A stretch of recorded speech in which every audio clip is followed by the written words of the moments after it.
Olá, meus queridos, paz de nosso Senhor e Salvador Jesus Cristo. Vai tudo bem com vocês? Irmãos, nesta oportunidade nós vamos falar sobre a expectativa da volta de Jesus Cristo na igreja primitiva. Como é que os cristãos ali da igreja do primeiro século encaravam a volta de Jesus?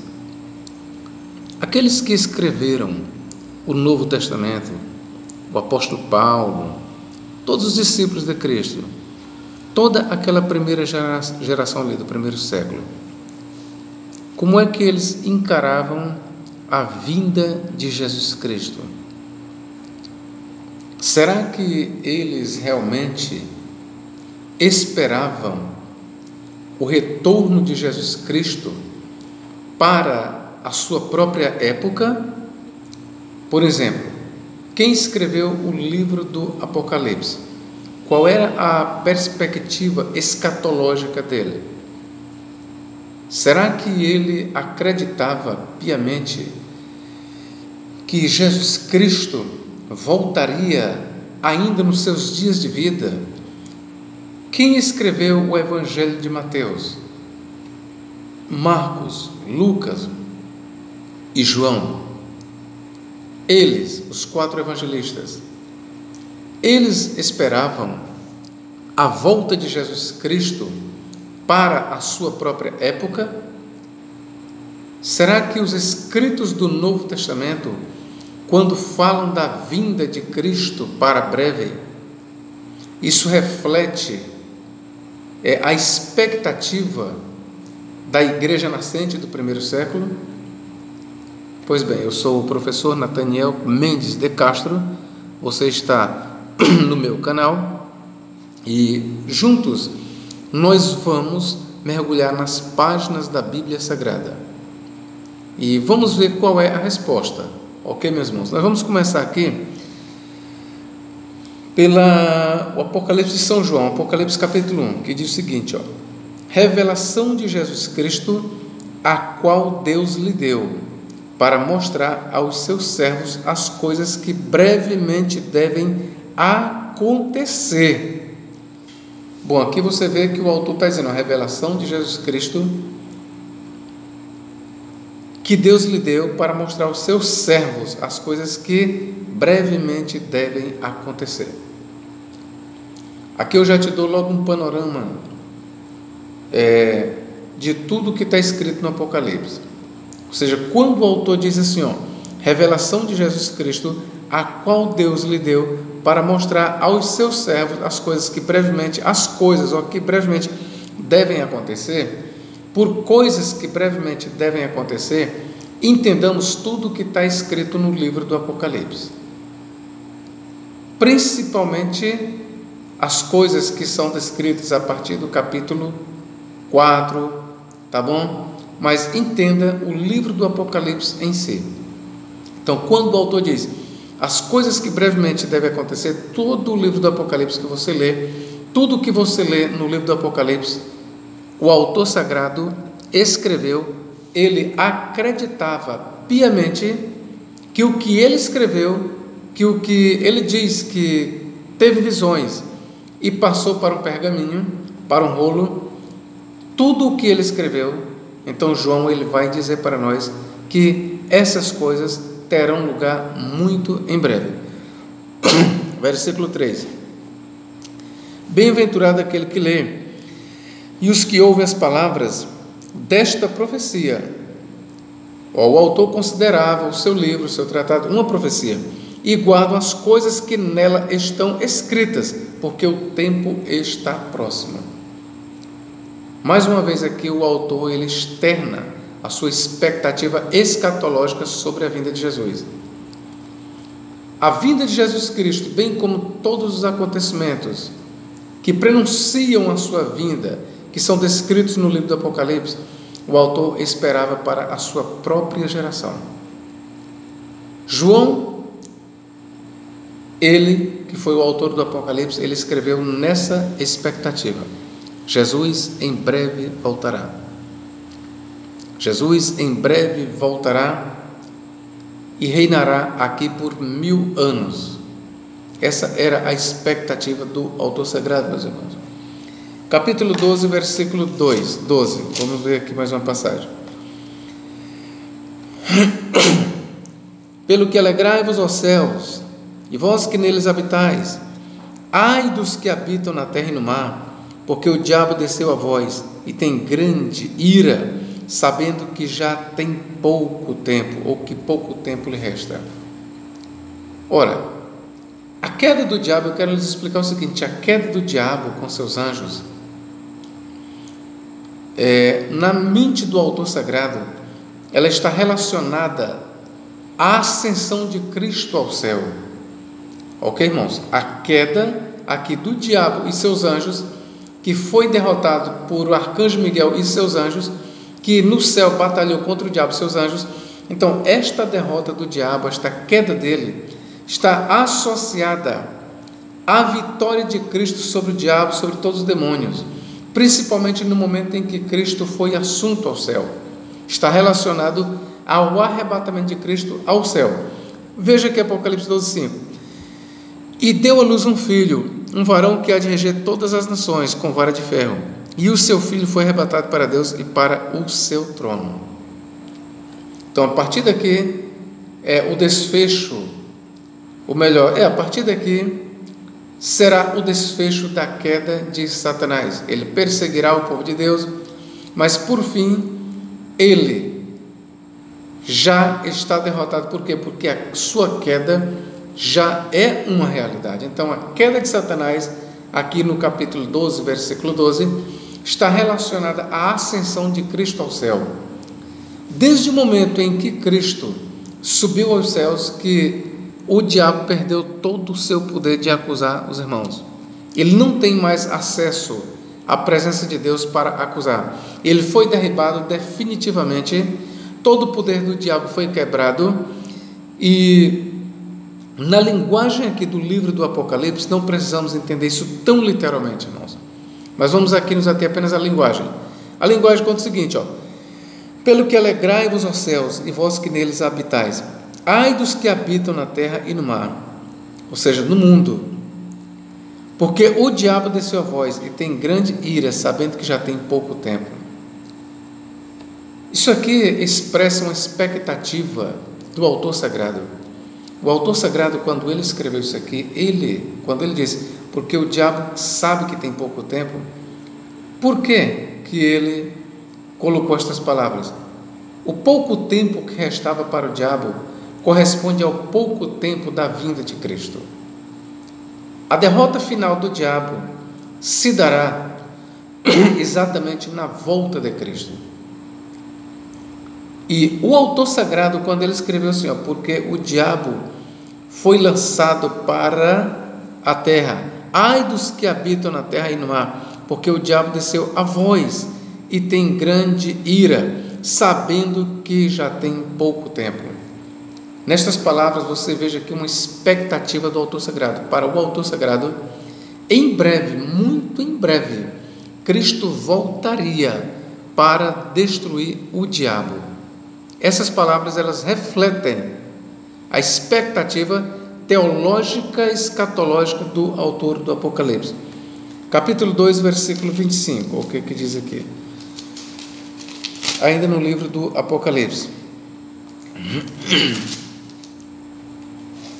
Mas o que tendes, retende até que eu venha. Repito, mas o que tendes, retende até que eu venha. Isso aqui é um recado que está sendo dado para a igreja de Tiatira. Ao anjo da igreja de Tiatira escreve. Bom, e entre os recados, entre as mensagens dirigidas ao anjo da igreja de Tiatira, o representante da igreja de Tiatira, por que não dizer, entre as mensagens dirigidas à igreja de Tiatira, da igreja dos dias de João, da igreja do primeiro século, entre as mensagens está essa bem aqui, mas o que tendes, retende até que eu venha. Isto expressa, do ponto de vista do autor sagrado, de quem escreveu o Apocalipse, Isso expressa a sua expectativa teológico-escatológica. Para ele, Jesus Cristo ainda viria nos seus próprios dias. Essa é a forma corretamente exegética de se entender, irmãos. Vamos ver aqui. É Apocalipse 22, 7. Vamos ver o que diz aqui. Apocalipse 22, 7. Eis que presto venho, eis que cedo venho, bem-aventurado aquele que guarda as palavras da profecia deste livro. Aqui são duas coisas que você deve observar. Primeiro, Cristo aqui declara, eis que presto venho, ou o autor sagrado, de qualquer forma. Cristo diz, eis que cedo venho. E a outra coisa que deve se observar é, bem-aventurado aquele que guarda as palavras da profecia deste livro. Para o autor sagrado que escreveu, duas coisas eram verdades. Primeiro, que Cristo estava às portas. Segundo, que o que ele escreveu era uma profecia. Ok, meus irmãos? Versículo 10. E disse-me, não seles as palavras da profecia deste livro, porque próximo está o tempo. Mais uma vez aqui, o autor, ele externa um duplo pensamento. Primeiro, para ele, o livro do Apocalipse é uma profecia. E segundo, Cristo em breve voltará. Esse cedo aqui da volta de Cristo, ou o tempo está próximo aqui, é o tempo do autor do Apocalipse. Não é o meu tempo, não é o seu tempo. Eu quero que você coloque isso na sua mente. O tempo está próximo aqui, é o tempo do homem. Alguns autores dizem, não é o tempo de Deus. Não, meu irmão, aqui é o tempo do escritor sagrado. Quando ele diz, o tempo está próximo, é o tempo da volta de Cristo, é o tempo do cumprimento de tudo que ele escreveu aqui no Apocalipse. É o tempo do Apocalipse ser cumprido. Ele esperava para logo, para os seus próprios dias. Quem escreveu o livro do Apocalipse, ele esperava o cumprimento de tudo que ele escreveu na sua própria época. Ele esperava ver. Vamos aqui, versículo 12. E eis que cedo venho, e o meu galardão está comigo para dar a cada um segundo a sua obra. Estas palavras aqui, e eis que cedo venho, revela não somente que Cristo em breve voltará, mas estas palavras aqui, elas são antes uma aplicação para os primeiros cristãos do primeiro século. Quem é que esperava a volta de Cristo para breve? Quem escreveu o livro do Apocalipse. Quem mais? Para quem o livro do Apocalipse foi destinado. Para quem escreveu o livro e para os destinatários, eles viviam na expectativa da volta de Cristo para os seus próprios dias. Versículo 20. Aquele que testifica estas coisas diz, certamente cedo venho, amém, ora vem Senhor Jesus Cristo. Está bem aqui, irmãos, todas estas passagens que eu li no livro do Apocalipse revelam a expectativa teológico-escatológica do autor sagrado. Revela que o autor sagrado esperava a volta de Jesus Cristo para a sua própria época. Você pode ter certeza nisso, meu irmão. Tiago 5,8, vamos aqui. Tiago capítulo 5 e versículo 8. Sede vós também pacientes, fortalecei os vossos corações, porque já a vinda do Senhor está próxima. Nós somos ensinados a ler isso aqui e olhar para a nossa própria época apenas. Irmãos, a vinda de Jesus Cristo está perto, Ele pode vir hoje.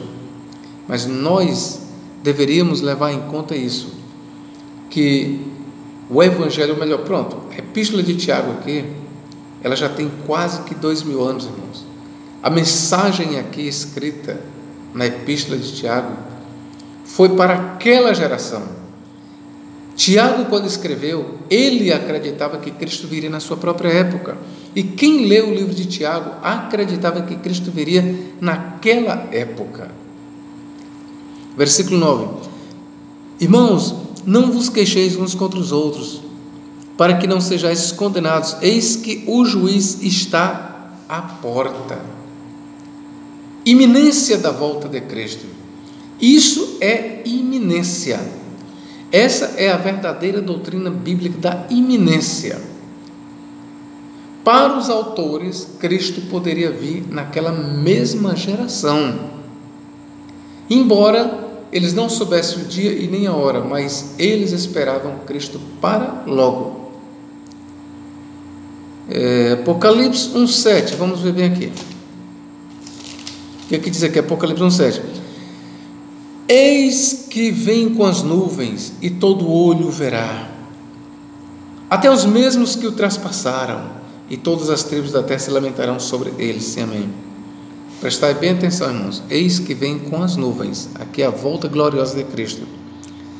Todo olho verá. Ora, para onde é que Cristo vem? Diz a Bíblia Sagrada que ele descerá sobre o Monte das Oliveiras. Ele voltará quando Cristo retornar. Ele retornará e os seus pés pisarão sobre o Monte das Oliveiras, que fica na Terra Santa. Todos os escritores sagrados que moravam ali em Israel, e essa era a expectativa que do autor do Apocalipse, ele esperava com seus olhos ver Jesus. E não só isso, pasmem, ele ainda diz mais, até os mesmos que o traspassaram. Qual é a ideia aqui do autor? Lembra daqueles romanos que mataram Jesus? Lembra dos sacerdotes que deram ordens para que Jesus fosse crucificado? Pois na expectativa do autor sagrado, até mesmo eles. E a ideia que, não se engane, a ideia que de quem escreveu o livro do Apocalipse, neste particular aqui, a ideia é que aqueles mesmos que traspassaram a Jesus ainda estavam vivos. É isso que o autor está passando para nós. Os assassinos de Jesus Cristo, o Sinédrio, os sacerdotes, todos aqueles que tiveram participação na morte de Cristo, se não todos, mas muitos deles estavam vivos ainda. E é por isso que o autor diz, até os mesmos que os traspassaram o verão, e todas as tribos da terra se lamentarão. Quem são as tribos da terra aqui? As tribos da terra de Israel. O que o autor tem em mente aqui são as tribos da terra de Israel. O que ele está dizendo é que a nação de Israel verá a Cristo. Aqui nós temos uma promessa da vinda visível e gloriosa do Senhor Jesus Cristo para aquela geração, irmãos. Agora vamos para Mateus capítulo 10. Mateus capítulo 10, olha o que diz aqui. Quando, pois, vos perseguirem nesta cidade, fugi para outra, porque em verdade vos digo que não acabareis de percorrer as cidades de Israel sem que venha o Filho do Homem. Ora, meus irmãos, quem escreveu o Evangelho de Mateus, ninguém sabe, a tradição diz que foi Mateus, mas eu não vou atrás disso agora. Quem escreveu o Evangelho de Mateus, ele escreveu nessa expectativa de que Jesus em breve voltaria. Quer seja porque Israel estava sendo evangelizado, quer seja porque todos os judeus já tinham ouvido a mensagem do Evangelho. E para o autor sagrado, o que restava era a vinda de Jesus. É por isso que quem escreveu o Evangelho de Mateus disse exatamente isso aqui, quando, pois, vos perseguirem nesta cidade, fugi para outra, porque em verdade vos digo que não acabareis de percorrer a cidade de Israel sem que venha o Filho do Homem. Professor, mas aí quem está falando é Jesus. Bom, se realmente Jesus falou estas palavras, então Jesus, ele ensinou aqui claramente que ele voltaria naquela geração ainda. Não interessa quem falou, mas vamos partir desse princípio. Foi Jesus quem falou? Pois Jesus ensinou claramente que ele voltaria naquela geração, irmão. É isso que está dizendo. Capítulo 16, versículo 28. Vamos ver o que diz aqui. Em verdade vos digo que alguns dos que aqui estão, que não provarão a morte até que vejam vir o Filho do Homem no seu reino. Aqui a maioria entende que está em foco a vinda do Filho do Homem, ou seja, a vinda de Cristo. E o que é que o escritor está passando para nós? É que muitos dos seus discípulos que estavam vivos, eles veriam a volta de Jesus Cristo. Professor, mas é Cristo quem está falando. Seja como for, a questão aqui é que se ensina que ele voltará ainda naquela geração de cristãos, e a prova é que muitos de Jesus, dos que aqui estão, não provarão a morte até que vejam o Filho do Homem vindo em glória. Essa é a realidade. Capítulo 26, 64 de Mateus. 26, 64. Disse-lhes Jesus: tu o disseste, digo-vos, porém, ele está dizendo para os sacerdotes, para o Sinédrio, que vereis, em breve, o Filho do Homem sentado à direita do poder e vindo sobre as nuvens do céu. Você lembra do que nós lemos em Apocalipse 7? Até os mesmos que o traspassaram o verão. Então, aqui temos Jesus perante o Sinédrio. E eles perguntaram, sabe o que, para Jesus? E levantando-se o sumo sacerdote, disse-lhe: não respondes coisa alguma ao que eles depõem contra ti? Jesus, porém, guardava silêncio, e insistindo o sumo sacerdote, disse-lhe: conjuro-te pelo Deus vivo, que nos diga se tu és o Cristo, Filho de Deus. Disse-lhe Jesus: tu o disseste, digo-vos, aqui, tu disseste, digo-vos, ele está dizendo para todos, para o Sinédrio, porém que vereis em breve, vocês verão em breve o Filho do Homem sentado à direita do poder, vindo sobre as nuvens do céu. Aqui é uma promessa que Cristo fez para o Sinédrio.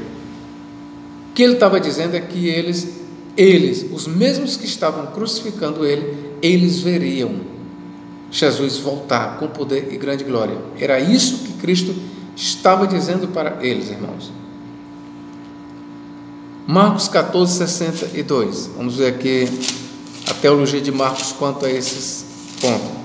14, 62, queridos. E Jesus disse-lhes: eu sou, e vereis o Filho do Homem assentado à direita do poder de Deus e vindo sobre as nuvens do céu. Ora, irmãos, é óbvio que Cristo está falando aqui da sua vinda gloriosa, quando ele deixará o céu para vir para a terra. E ele promete para os seus algozes, para o Sinédrio: e vocês me verão voltar. Vocês verão eu vindo, voltando nas nuvens com poder e grande glória. Vocês verão. Jesus afirmou isso. Toda essa narrativa aqui, meus queridos, revela a expectativa do autor sagrado. E eu quero aproveitar aqui e dizer, os irmãos da escola preterista, eles alegorizam essas palavras. Eles dizem que Jesus voltou no ano 70, que aquele juízo que se abateu contra a nação de Israel, na verdade, foi um tipo da vinda de Cristo, uma vinda invisível. Ou seja, Jesus Cristo voltou como? Não pessoalmente, não visivelmente, mas por meio de um juízo. O juízo caiu sobre Israel, que destruiu a cidade e o templo em 70 pelas mãos dos romanos. Então eles dizem que todas as promessas de Cristo para aquela geração se cumpriram ali. Não, irmão. A destruição de Jerusalém e do templo em 70 não foi o retorno de Cristo. Negativo. A destruição da cidade de Jerusalém e do templo nada tem a ver aqui com a promessa que Cristo faz, que em breve voltará. A destruição do templo e da cidade é uma coisa, a parousia de Cristo em glória com anjos para reinar sobre a terra é outra coisa. E essa promessa que Cristo fez de voltar ainda naquela geração, ela não se cumpriu. Ela não se cumpriu. Você pode ter certeza que quem escreveu o Novo Testamento acreditava que Cristo viria em breve. Lucas, capítulo 21, 28. Lucas 21, 28. Ora, quando essas coisas começarem a acontecer, olhai para cima e levantai as vossas cabeças, porque a vossa redenção está próxima. Para quem é que Cristo estava falando? Para os seus discípulos. Para os seus discípulos. Ele estava descrevendo aqui a grande tribulação que se abateria sobre a nação de Israel, E depois ele descreveu que sinais no sol, na lua e nas estrelas, angústia das nações, homens desmaiando de terror, na expectação das coisas que sobrevirão ao mundo, porque as virtudes do céu serão abaladas. E então, ó verão, viu o Filho do Homem numa nuvem com poder e grande glória. E o autor ainda diz mais: ora, quando essas coisas começarem a acontecer, o que os sinais do sol, na lua e nas estrelas, erguei para cima a vossa cabeça, porque a vossa redenção se aproxima. Quem escreveu o Evangelho de Lucas, meus irmãos? Ele acreditava que Cristo em breve voltaria. Quando o Evangelho de Lucas foi escrito, Jerusalém e o templo já tinham sido destruídos pelos romanos em 70. Então, para a primeira geração de cristãos, a destruição da cidade de Jerusalém do templo era um sinal físico, visível, notório, de que o retorno de Cristo estava às portas. Ok, meu irmão? Então, o autor do Evangelho de Lucas escreveu sob essa expectativa de que Cristo em breve voltaria. Hebreus 10:37 diz: mais um pouquinho de tempo, e o que há de vir, virá, e não tardará. Aqui nós temos mais uma esperança escatológica da vinda de Cristo para aquela própria época. 1 Coríntios 7:29, vamos ver aqui, irmãos.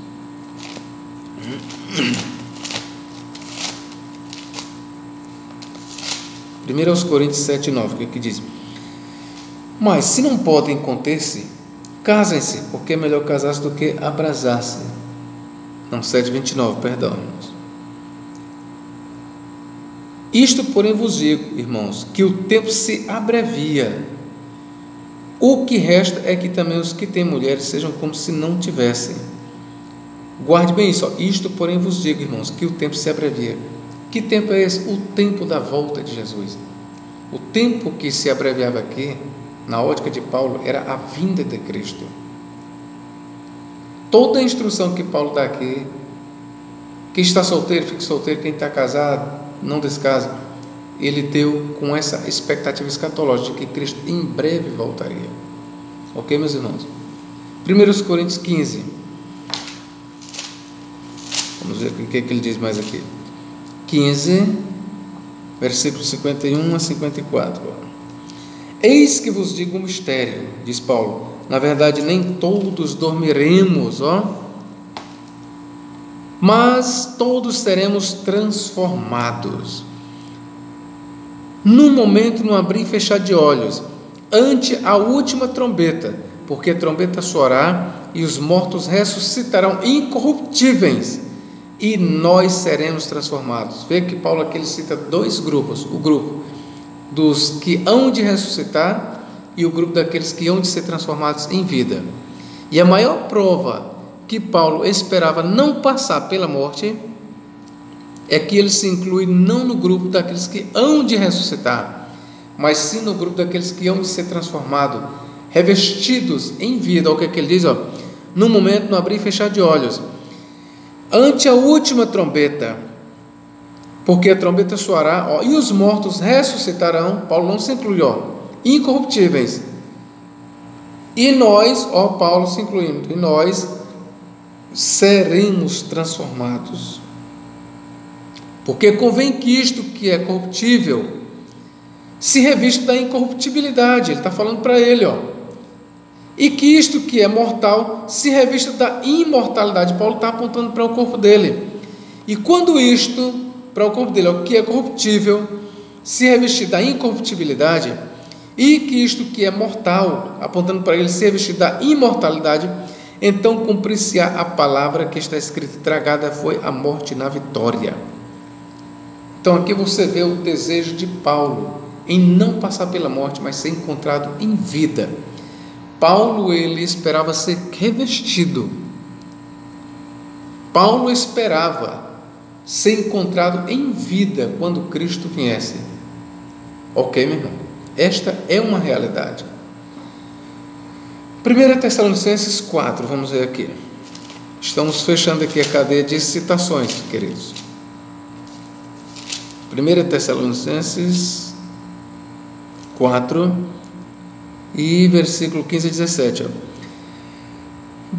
Dizemos-vos, pois, isto pela palavra do Senhor, que nós, os que ficarmos vivos, para a vinda do Senhor, não precederemos os que dormem. Mais uma vez aqui, Paulo ele se coloca entre os vivos e não entre os mortos, para a vinda do Senhor. Porque o mesmo Senhor descerá do céu com alarido e com a voz de arcanjo e com a trombeta de Deus. E os que morrerem em Cristo ressuscitarão primeiro. Agora Paulo aqui no outro grupo, depois nós, os que ficarmos vivos para a vinda do Senhor, é óbvio, seremos arrebatados juntamente com eles nas nuvens, a encontrar o Senhor nos ares, e assim estaremos para sempre com o Senhor.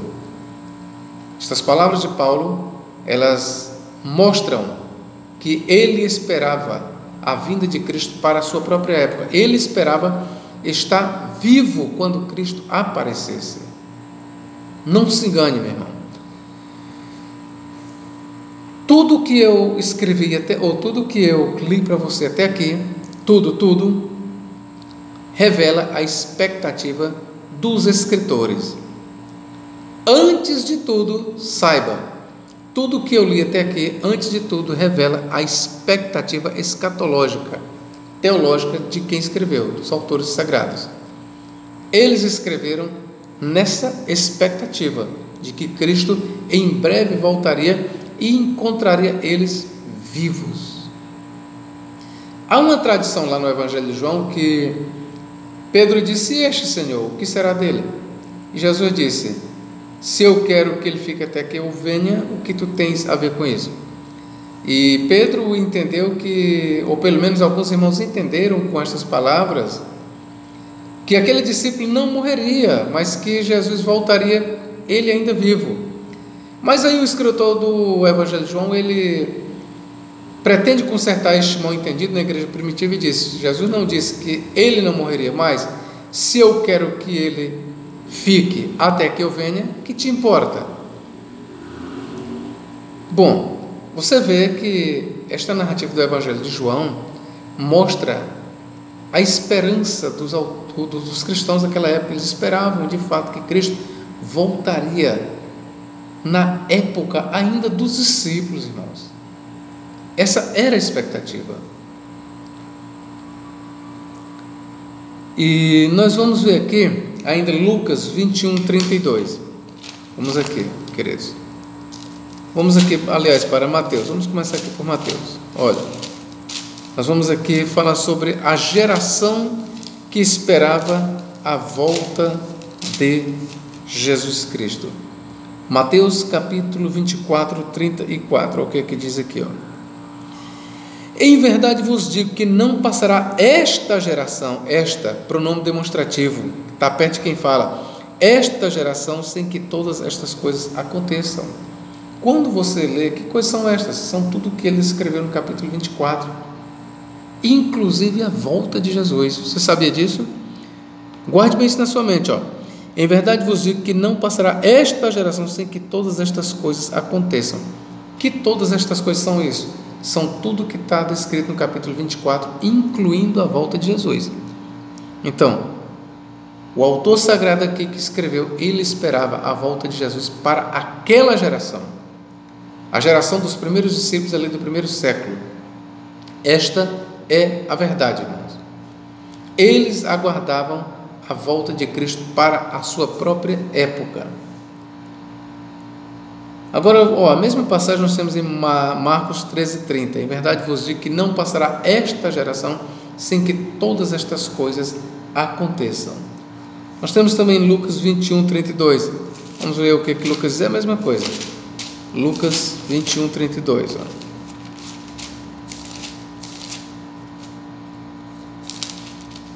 Lucas 21:32. Em verdade vos digo que não passará esta geração até que tudo aconteça. É o mesmo desenrolar. O sermão escatológico do capítulo 24 de Mateus é o mesmo do capítulo 13 de Marcos e é o mesmo do capítulo 21 de Lucas. Tem variantes? Tem, mas é o mesmo sermão. Aponta para o quê? Para a destruição de Jerusalém pelos romanos, que aconteceu em 70, aponta para sinais no sol, na lua e nas estrelas, sinais estes que servirão de termômetro para aquela geração, para dizer que Cristo em breve voltará. Então, tudo que foi descrito, incluindo a volta de Cristo, irmãos, ali nos capítulos 24 de Mateus, 13 de Marcos e 21 de Lucas, sermão escatológico, incluindo a volta de Cristo, foi escrito nessa perspectiva de que Cristo voltaria ainda naquela época. Quando o Evangelho de Mateus, quando o Evangelho de Marcos e o Evangelho de Lucas foram escritos, a destruição da cidade de Jerusalém, do templo, já era fato, já era história. Então, para eles, aquilo ali foi um grande sinal, um grande indicador de que a volta de Cristo se daria em breve. Repito, o que você lê nos capítulos 24 de Mateus, capítulo 21 de Lucas e capítulo 13 de Marcos, sermão escatológico de Jesus, ali, o que nós temos como profecia, na verdade, quando aquilo foi escrito, a destruição do templo e da cidade de Jerusalém já era história. Os capítulos 24 de Mateus, 13 de Marcos e 21 de Lucas foram escritos depois da destruição de Jerusalém e do templo. Então, quem escreveu estes evangelhos, escreveu acreditando que Cristo em breve voltaria. Esta é a verdade. Professor, mas o senhor está me escandalizando. Não foi assim que eu aprendi, mas esta é a verdade. Esta é a verdade, querido. Ou você goste, ou você não goste. Esta é a verdade, meu irmão. Ok? Aqui nós vamos fechar com essa citação bem aqui de Pedro. Vamos ver aqui o que Pedro diz. 2 Pedro 3:4. Sabendo primeiro isto, que nos últimos dias virão escarnecedores, andando segundo as suas próprias concupiscências, e dizendo: onde está a promessa da sua vinda? Porque desde que os pais dormiram, todas as coisas permanecem como desde o princípio da criação. Aqui você vê que a segunda carta de Pedro, ela já aborda essa questão da vinda de Cristo. E muitos naquela época já estavam desacreditando na vinda de Cristo, estavam perguntando: onde é que está a promessa da sua vinda? Desde que os pais dormiram, as coisas permanecem do mesmo jeito. Os pais aí são os apóstolos. Esta segunda carta de Pedro, ela não foi escrita por Pedro. De acordo com a maioria dos estudiosos, essa segunda carta de Pedro, ela já é datada para o segundo século, talvez para o ano 120, 130. Ela é uma pseudoepígrafe. Essa segunda carta de Pedro, ela não foi escrita por Pedro. E talvez nem mesmo a primeira. Mas a primeira ainda se cogita, mas talvez nem a primeira. Tá bom? Mas o certo é que a segunda, de acordo com os estudiosos, ela é datada para o começo do segundo século, talvez o ano 120, 130, 140, por aí assim. 150, quem sabe. Tá bom? Então, esta segunda epístola de Pedro, ela mostra um esfriamento por parte de muitos irmãos sobre a vinda de Jesus. Muitos já estavam desfalecendo na fé, estavam questionando: ora, mas cadê essa vinda? Por que Cristo ainda não voltou? E aí quem escreveu a segunda carta vai dar as suas explicações teológicas. Mas quero lhes dizer o seguinte: tudo que nós lemos, que eu li para você, eu quero que você entenda, antes de tudo, como uma expectativa do escritor. Não interessa se está nos lábios de Jesus ou não. O que Paulo escreveu é a sua expectativa. O que o escritor de Mateus escreveu revela a expectativa teológica e escatológica dele. E assim acontece com Marcos, com Lucas, com João. Não importa se as palavras estão sendo colocadas nos lábios de Jesus. Não importa, meu irmão. Ok? Eu espero ter contribuído para o teu conhecimento. E eu gostaria de dizer diferente, mas não posso, irmão. Não posso. Eu, como um teólogo, sou bacharel em teologia, tá bom? Eu sou formado em história, tenho licenciatura plena em história, docência do ensino superior, estou fazendo agora ciências da religião, e o meu conhecimento, perdão, mas ele não permite que eu distorça a Bíblia Sagrada. E a forma como eu tenho estudado as coisas, como elas são de fato, não permite que eu lhe diga diferente. Eu tenho que lhe falar isso. Ok, meu irmão? Que Deus em Cristo nos guarde e nos abençoe para todos sempre. Amém.